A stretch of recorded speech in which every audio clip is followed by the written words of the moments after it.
soon.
Can you hear me? Can you hear me back there?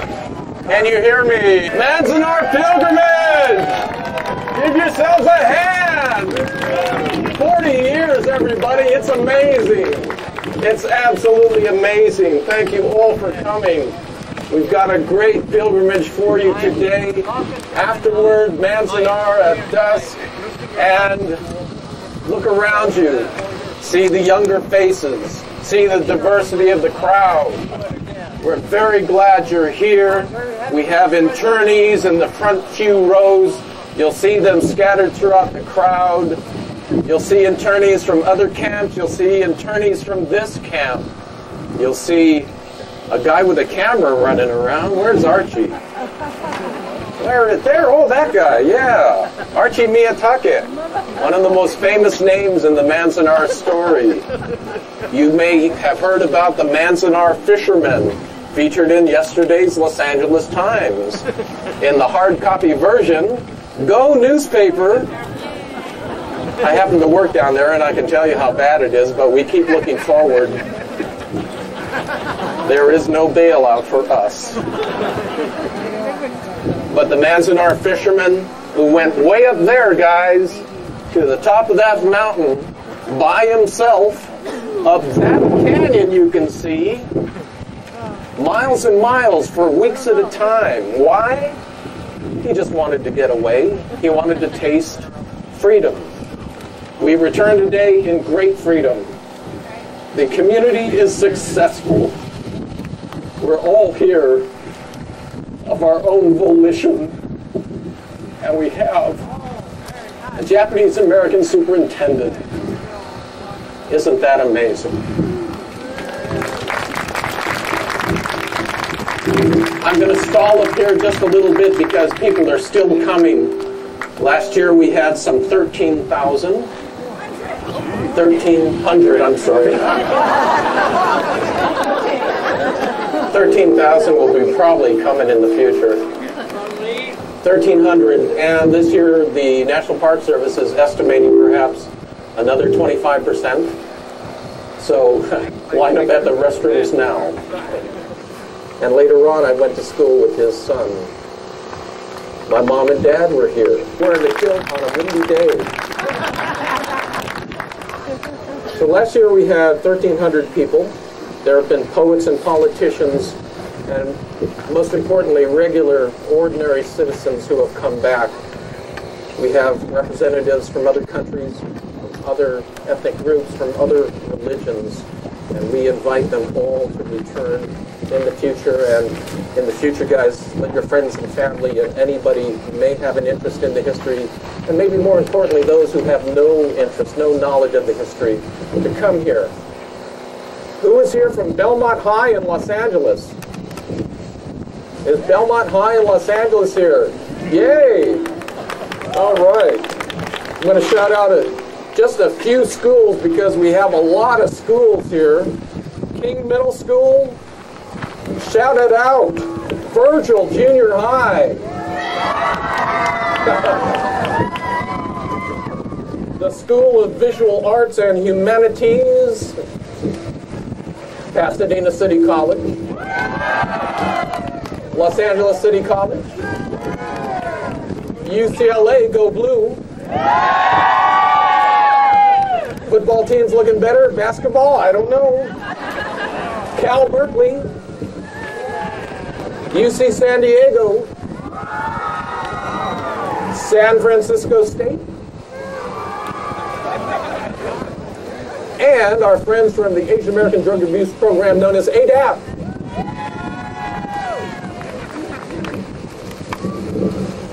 I would like to welcome up our new superintendent from the Manzanar Historical Site. Please welcome, ladies and gentlemen, Les Inafuku. Les, come on up. It takes the sound man to know. Yes? Aloha. You know, we're creatures of habit, and so that is a habit. But at the same time, that's really appropriate today. The word means that I am giving my breath of life. Look what the Sierra Nevadas are doing right now, giving us the breath, their breath. And obviously the wind has always been a very important part of this valley. It has really helped to shape this valley. This valley has continued to evolve over years and years and years. The park was set aside primarily because of the World War II days when this was Manzanar War Relocation Center. But we don't live static lives, and this park shouldn't be that way. Right now, all of you are here. You are helping this park to evolve, to form the new history of this park. And so, as important as our internees were back during World War II, the attorneys' lives today are still important, their present lives. Your lives coming here and helping us evolve this park are really important too. So it's an honor for me to have moved here, to be part of this park's staff. It's an honor for me to work with all of you, and I'm honored that all of you are here today for this pilgrimage. And obviously, as we look at the various members of the Manzanar Committee here, the committee is one of our great partners, and I'm just so honored that they continue to hold this pilgrimage in their hearts and really work so hard to make this a successful pilgrimage. So I'd like to thank them. Thank you very much, Manzanar Committee.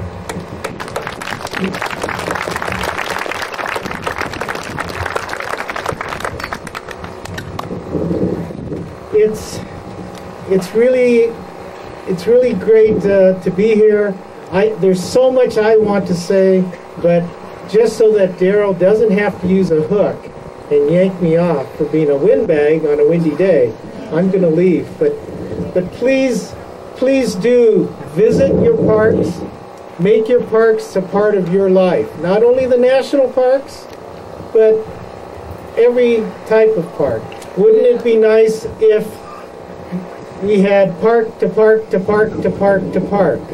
And let us try to do our best to help Ma Nature evolve in the way Ma Nature wants to evolve.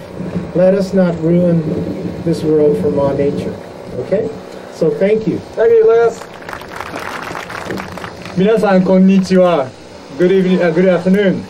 My name is Nagamine, Yasumasa Nagamine, Consul General of Japan in San Francisco. I never addressed such a large number of people, so I'm very much honored to be here in front of you. Well, as a Consul General of Japan, I'm deeply honored to join you today for the 40th Manzanar Pilgrimage.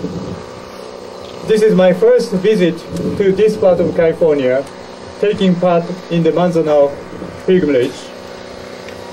Since my arrival in 2007, I always desired to take part in this, so this is my long-time pledge come true.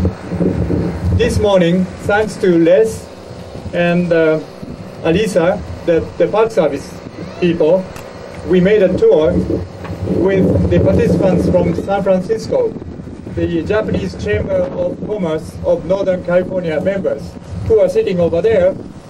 Hi. So we all came from San Francisco yesterday and today. I am very grateful to learn more about what life was like for Isseis and Niseis here at the Manzanar. It is one thing to sit in my office and read about what happened in Manzanar, which I did quite a lot. But it is a different experience to come here and open my eyes to the mountains, the sky, and the desert of Manzanar. For the internees, these became their home, but a home without freedom. I can only try to imagine the fear and anger that struck the hearts of the families sent here. As I walked through the former barrack and the facility sites, I was speechless. I imagine myself here in the middle of this plain, carrying a suitcase with my daughters crying beside me, and my wife and my parents holding each other. What can I do in that situation? But at the same time, the people in the camp came together to persevere and find strength in their community. The other day I saw the movie American Pastime a film about baseball in a camp. The movie tells the story of how camp internees kept hope alive.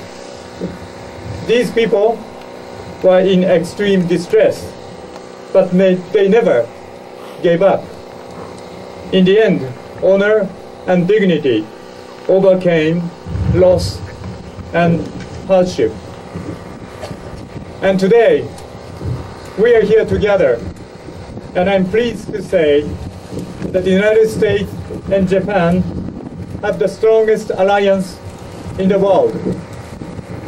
As the world's two largest economies, Japan and the United States, we are cooperating, we are collaborating on many issues. I admire that the Japanese-American community has now become a successful and vibrant part of America. The fact that the United States government acknowledged the redress movement for camp survivors is a testament to the dedicated efforts of the very strong Japanese-American community. I am very glad to see so many Americans, Japanese Americans, and the Japanese all get together here today, because the story of Manzanar is a story that must be told to many people and remembered, not only for Americans, but for Japanese. We will continue to preserve and honor the memory as part of our shared history, the history of the Japanese-American community, and the relationship between the two homelands, two people. This pilgrimage is a pledge. As a part of this pilgrimage, we renew our commitment to further the friendship between the United States and Japan and the mutual understanding among us. I thank Daryl and the Manzanar Committee for hosting today's pilgrimage, and I hope to continue working together with you in the future. Thank you very much. Thank you. Well, folks, 40 years ago, this journey started for our committee. And it's been a long and dusty and windy journey. And throughout the years, we've had people who've helped us, countless people who've helped us, volunteers all. And today we'd like to recognize 3 of these people who were on this journey with us, some for a short time and some for quite a long time. So I'd like to ask Clarence Martin to come on up, and Tom Leatherman, and Reverend Paul. Are you coming? There he is. Okay, let him through over here, please.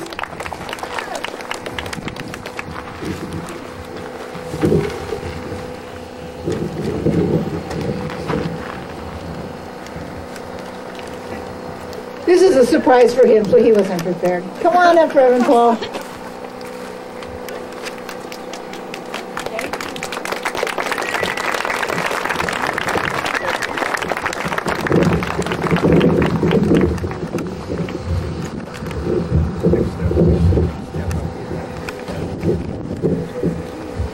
Yay.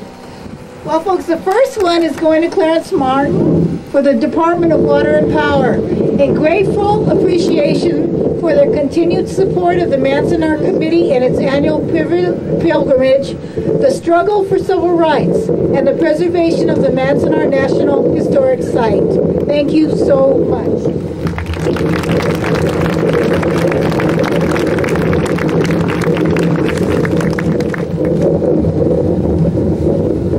Sorry, guys.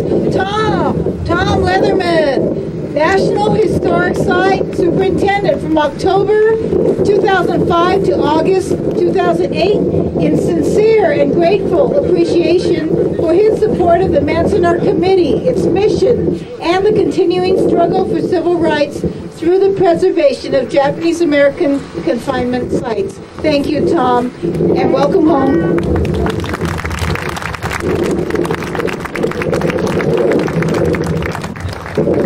And Reverend Paul, we're so glad you're here.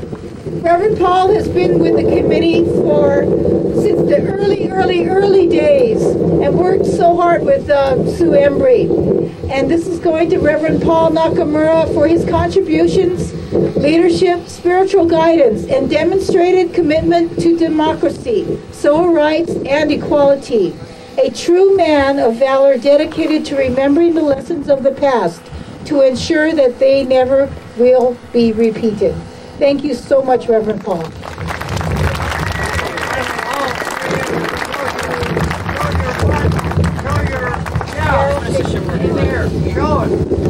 That's right. That's good. Get over there. Yeah, it is. Yeah, that's good. Thank you, Paul.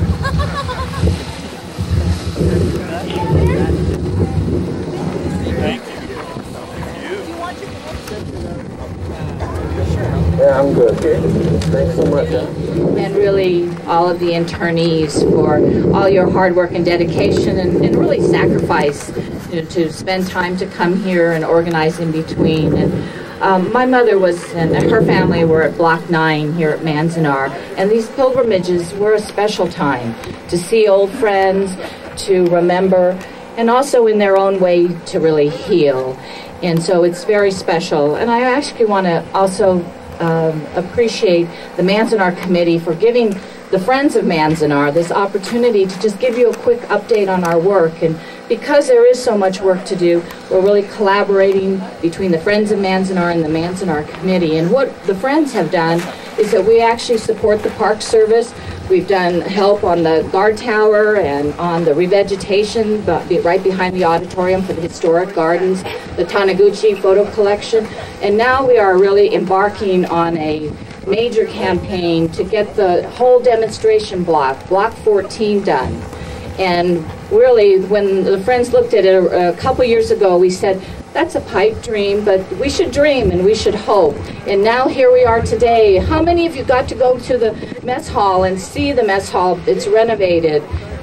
And we just got funding for the federal government gave funding to the Park Service for 2 barracks. One as it was in 1942 and the other one in 1945. And why is this important? Why is this block important? Because you can see photos, but there's difference when you can come and experience and really feel, as the internees did, on the how cramped it was, and how humiliating it was in the toilets, and really a sense of the conditions that internees had to endure, not only here, but in all areas where there was the forced incarceration.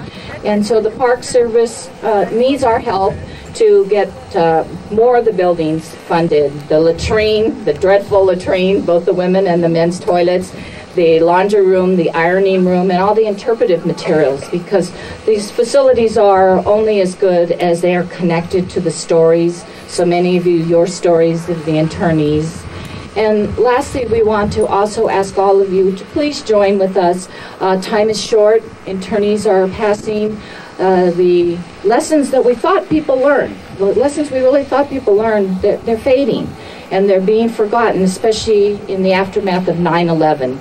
And so to the internees, and particularly to the young people, and we appreciate that we also have many of our Arab American friends here today, so that we really need to build this groundswell and remind our government and anyone else that yes, we are concerned, there's fear, but not fear over freedom. And never again would happen here. And so we reach out to you, and we thank so much you being here, and we thank so much the Manzanar Committee. Thank you, Daryl. How many of you got a copy of the program?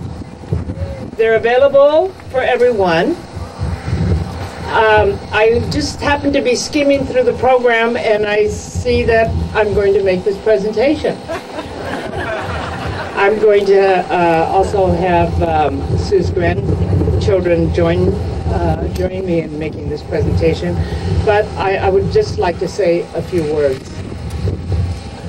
The Manzanar Committee wanted to present a legacy award in Sue Kunitomi Embrey's name. And we talked about some names for this legacy award. And there were a lot of suggestions. But in the end, we decided to name the award Baka Guts. Baka means, I think, stupid. Is that right, Katsujano?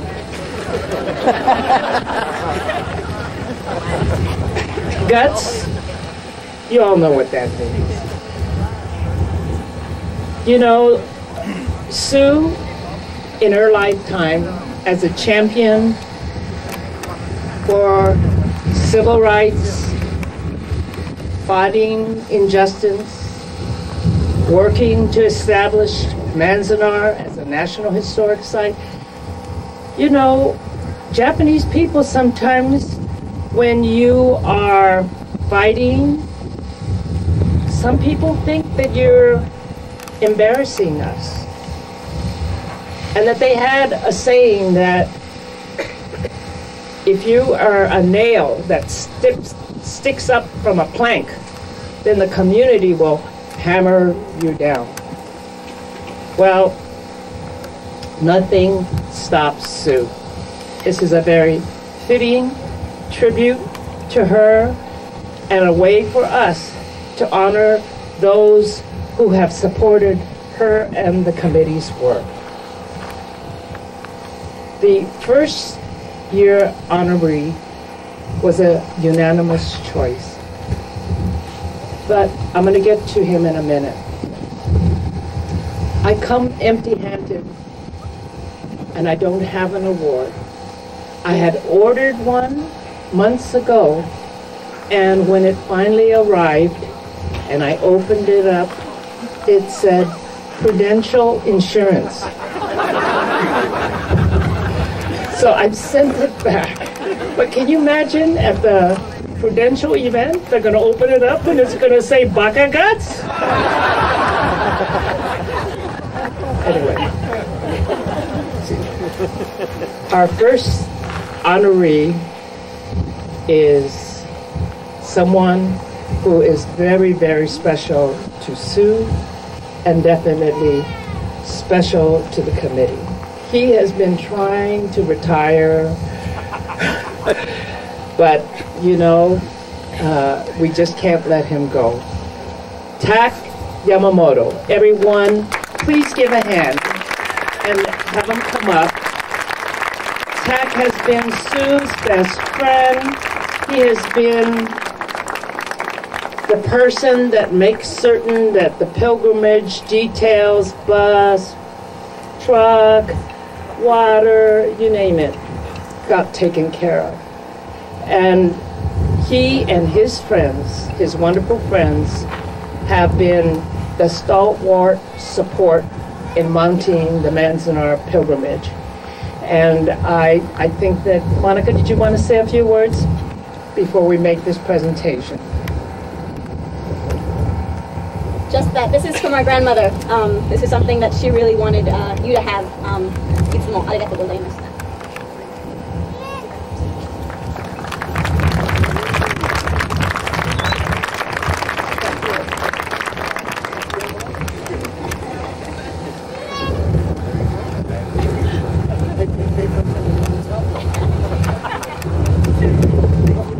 Thank you, Pete.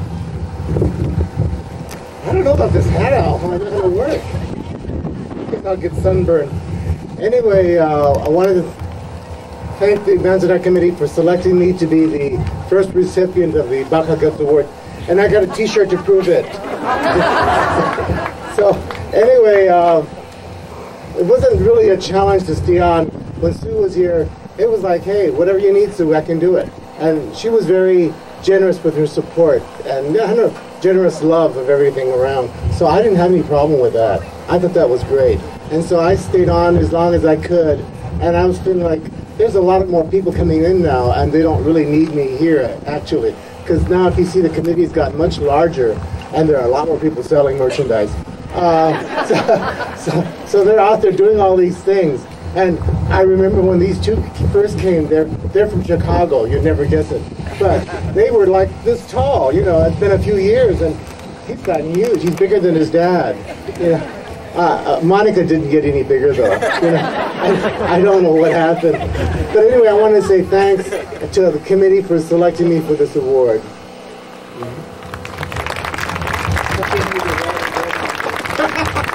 I'd like to mention that we had some passings recently. James Houston, you may have heard of this gentleman. He was the writer husband of the author of Farewell to Manzanar, Jean Wakabayashi Houston, who was very, very reluctant to speak of her wartime experiences as a young woman, and at the urging of her husband James, finally just broke down, and it came out like a torrent, and she poured her heart and soul into that memorable book, which many of us have read in 10th grade English or American Studies or American History. Many of you younger folks may have read that book. It's quite a book because it's written in the first person, and she was right here, and she experienced a day like today and better days and days ever worse. Jenny Kuida, a longtime committee member, her husband lost his father. Larry Osumi, we would like to pay tribute to him also.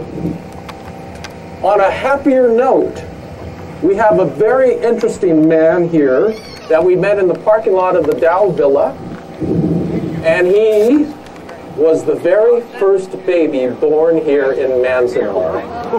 April 16th, he just had a birthday. He was born in 1942. Kenji Ogawa, where are you, Kenji? And now, it is time for our keynote address. As Ron makes his way up here, let me read you a little bit about Ron Wakabayashi. His family returned to Los Angeles in 1947 after the close of the camps, and they lived first in South Central Los Angeles. And then they moved over to the east side, the City Terrace.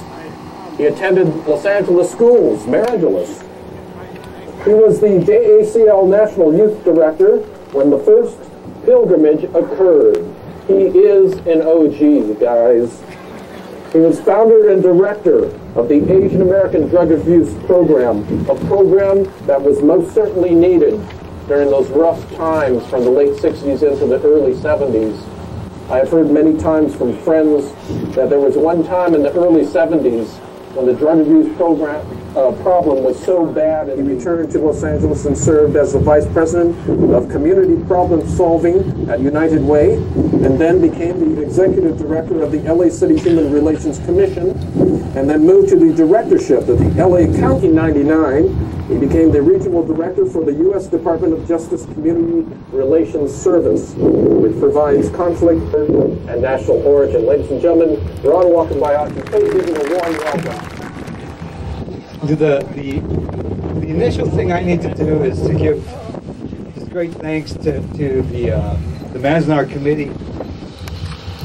And let me kind of share it this way. You know, for those of you that know Japanese dance, my niece used to take odori. She's a Japanese dance, and it was customary for the students after the end of practice to bow to the sensei and express their appreciation. Being a sensei, she wasn't quite sure of the language to use, and she probably should have said arigato. Instead, she said gochiso-sama.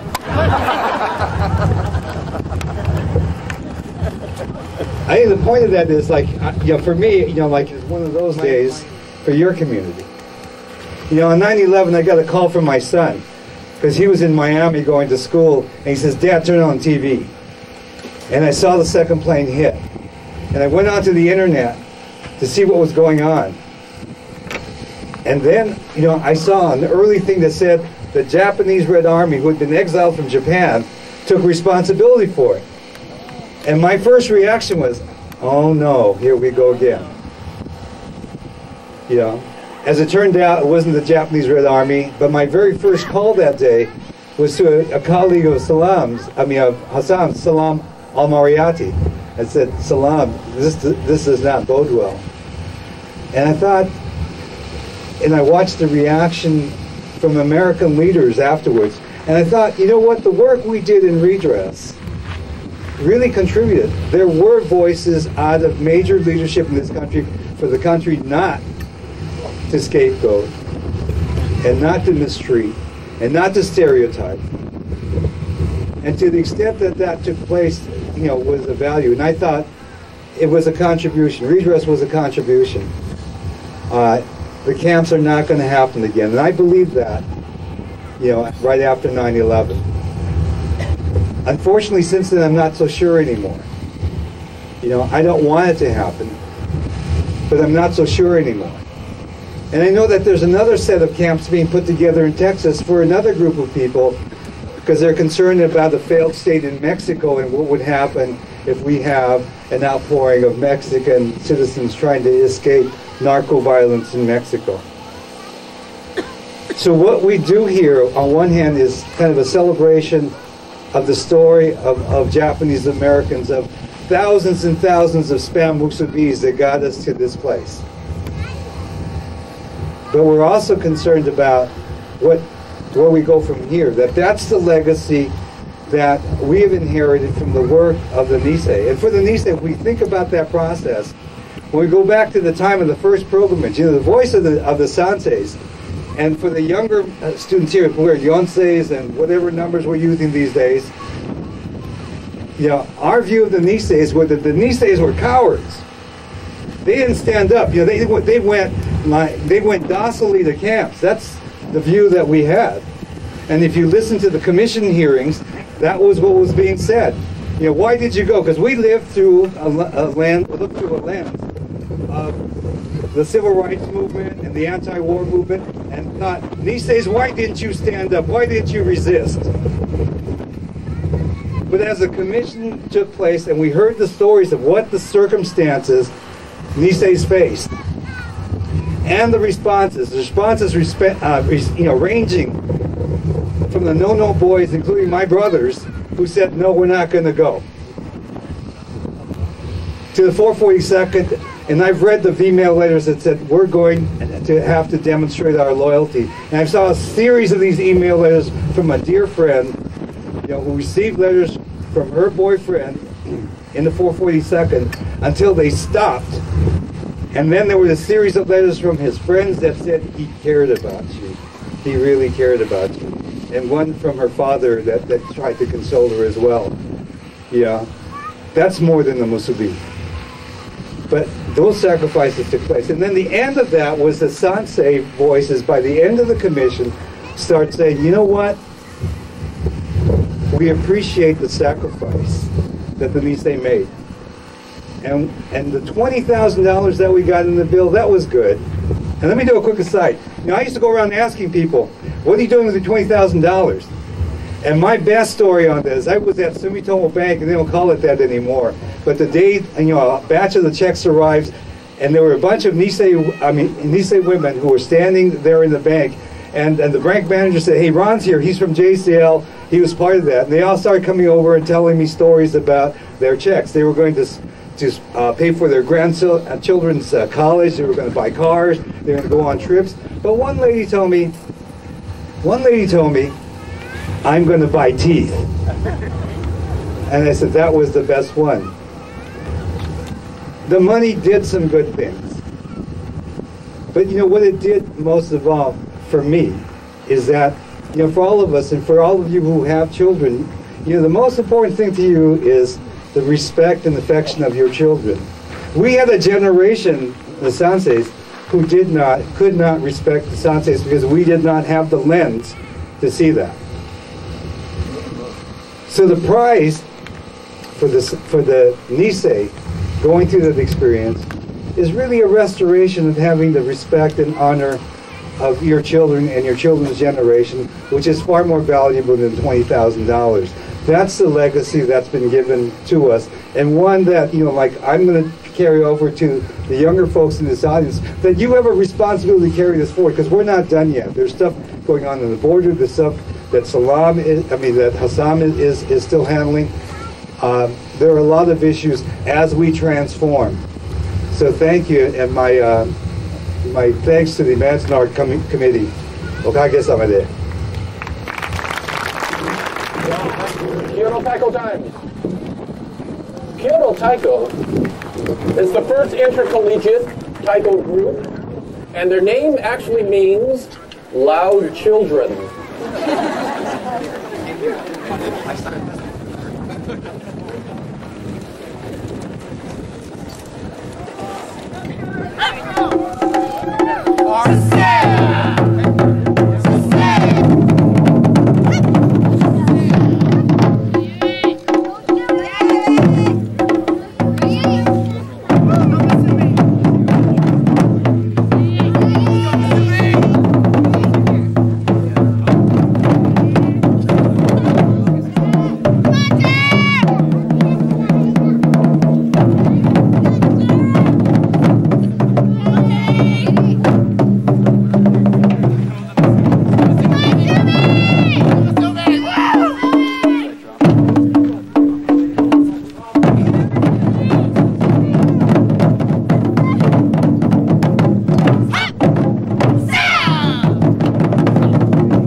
Welcome, everyone. You know what would be nice is if we could have the people from the 69 pilgrimage maybe come to the front here. For today, we're honoring them. We're getting to the point where we honor the Sansei. So if we could have the 69 participants maybe come to the front, we could get a photograph, that'd be really nice. Today is a far cry from 1969, when the Sansei students and the handful of Nisei internees came here, as Ron said, on that very cold and windy day.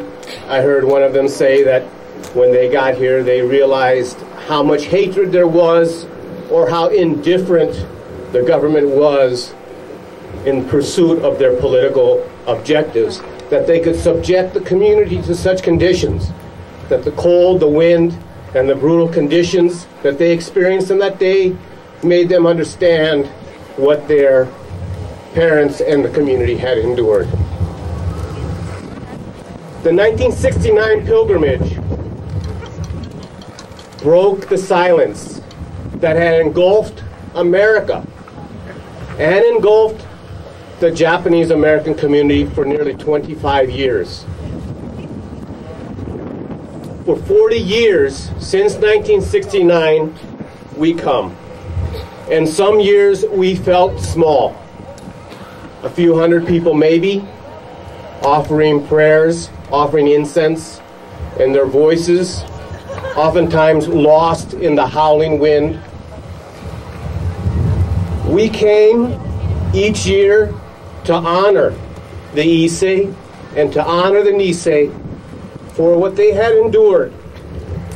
We came to honor the men and women who fought and sacrificed to prove to this country that internment was wrong.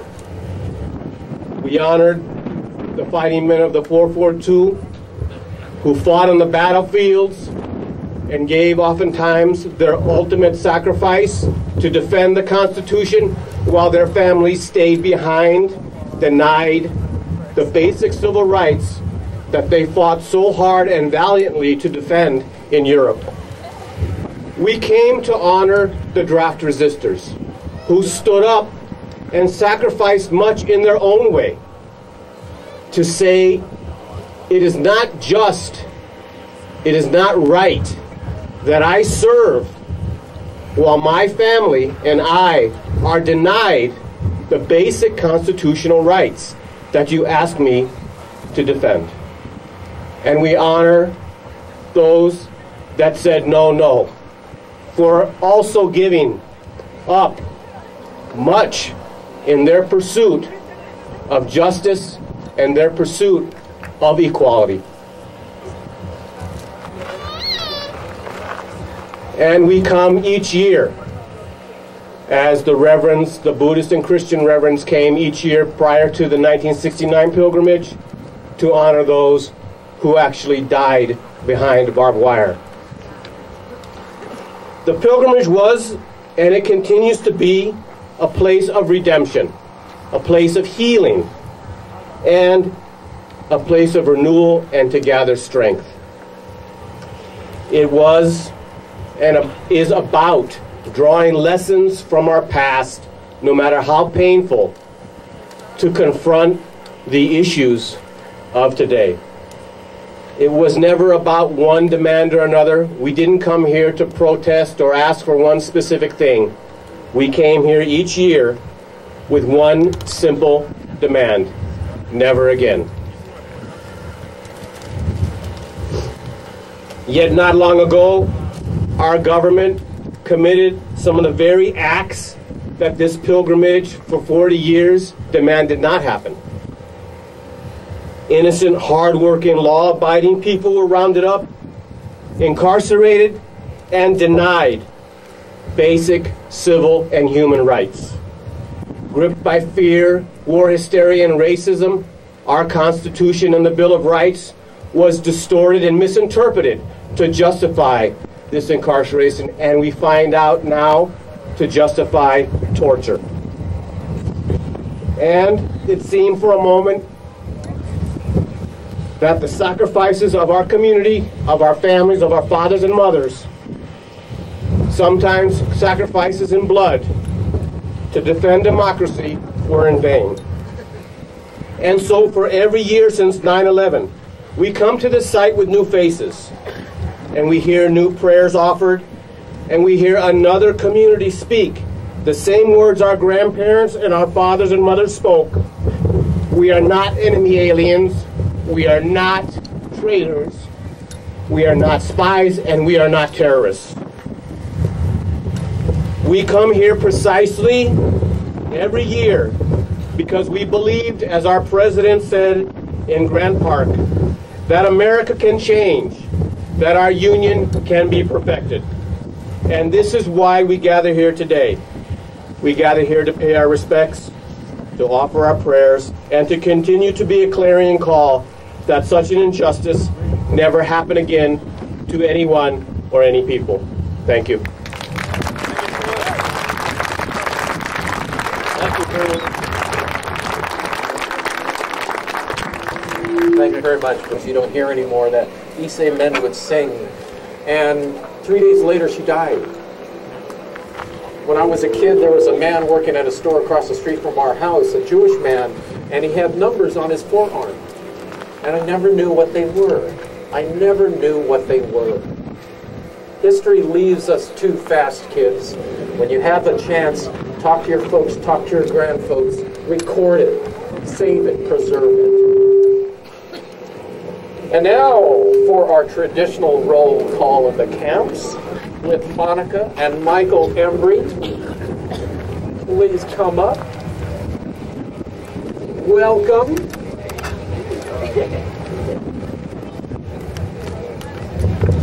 Thank you all for this, enduring this wonderful ceremony.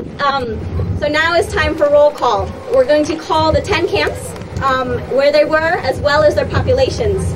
And we have volunteers who are going to represent them with our flags and banners today. So first we have Amache in Colorado with 7,300 people. Gila River in Arizona with 13,348. Heart Mountain, Wyoming, 10,767. Jerome, Arkansas with 8,497. Manzanar, California, 10,040. Minidoka in Iowa with over 13,000.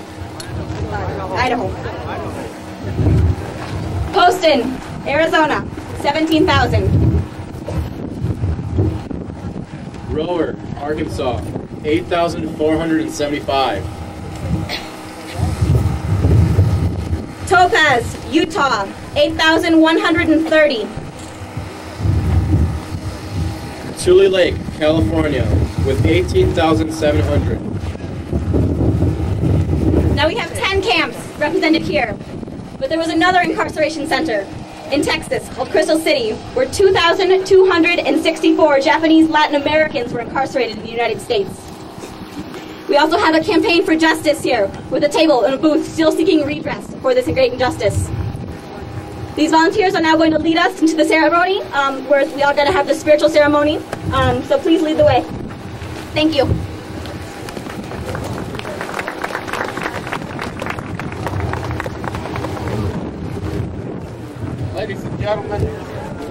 Ladies and gentlemen, the pilgrimage started as an interfaith service. We always honor that. If you would like to join, please move over towards the monument. This portion of the public program is concluding. Thank you all for coming. We hope to see you next year too.